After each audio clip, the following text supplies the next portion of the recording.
சட்டமன்ற தேர்தலில் வெற்றி பெற்று ஆட்சி அதிகாரத்தில் பங்கேற்க முடிவெடுத்துள்ளதாக புதிய தமிழகம் கட்சியின் தலைவர் கிருஷ்ணசாமி தெரிவித்துள்ளார். மதுரையில் செய்தியாளர்களை சந்தித்து பேசிய அவர், மதுவுக்கு எதிராக 100 இடங்களில் கருத்தரங்குகள் நடத்த திட்டமிடப்பட்டுள்ளதாகவும் கூறினார். இது 2021-26 சட்டமன்ற தேர்தல் மிக முக்கியமானது. இந்த நாட்டில் ஏழை மக்கள், விளிம்பு நிலை மக்கள் ஆட்சி அதிகாரத்தில் பங்கு பெறாதனால நம்ம பல்வேறு விஷயங்கள் சட்டமன்றத்திலே பேச முடியறதில்லை. அதனால புதிய தமிழகம் கட்சி 2026 ஆண்டு சட்டமன்ற தேர்தலை பொறுத்த மட்டிலும் ஆட்சி அதிகாரத்தில் பங்கு பெறுவது, கணிசமான வெற்றிகளை பெறுவது என்ற நோக்கத்தோடு மட்டுமே நாங்கள் இந்த தேர்தலை அணுகின்ற காரணத்தினால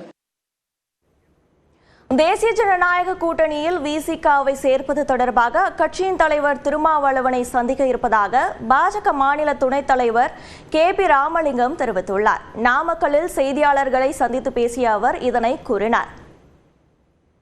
விரைவில் 10-15 நாட்களுக்குள் திருமாவளவனை நான் நேரடியாக சந்திக்க போகிறேன். தலித் சமுதாய மக்களுக்கு இருக்கக்கூடிய ஒரு அறிவுசார் தலைவராக இருக்கிறார். அந்த இளைஞர்கள் பின்பற்றக்கூடிய ஒரு தலைவர். அவர் தமிழ்நாட்டு தலித்துகளை,